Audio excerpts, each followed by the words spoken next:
కృతజ్ఞతాస్తుతులను చేయవలని హెచ్చరించుచున్నాను. హల్లెలూయా. మనం ఎలా బ్రతకాలి?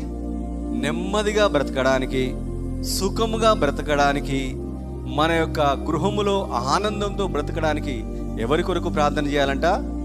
రాజుల కొరకు ప్రార్థన చేయాలి, అధికారుల కొరకు ప్రార్థన చేయాలి. మన చుట్టూ ప్రక్కన ఉన్నటువంటి బిడ్డలందరి కొరకు ప్రార్థన చేస్తే వారు ఆశీర్వదించబడతారు. హల్లెలూయా. వారు దీవించబడతారు, వారు ఆనందించబడతారు. మనము ఎలాంటి పరిస్థితుల్లో ఉన్నామంటే, మన దేవుని యొక్క మన రాజు ఎవరు? యేసయ్య మన రాజు, ఆయన బిడ్డలము మనము. మన దేవుని మందిరానికి మనం వస్తే ఆనందించేవారు ఎవరు? మన దేవుడైన యేసయ్య. ఆయన రాజులకు రాజు, ప్రభువులకు ప్రభు.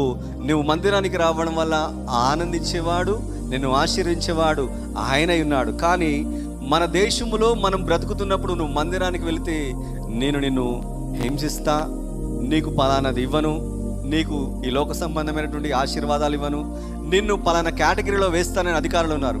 వారిని మార్చాలని, నువ్వు సుఖముగా బ్రతకాలని, నువ్వు నెమ్మది కలిగి ఉండాలని దేవుడు ఏమంటున్నా అంటే, ప్రార్థనలు చేయాలి, యాచనలు చేయాలి, మీరు దేవుని మందిరంలో నిలవాలి.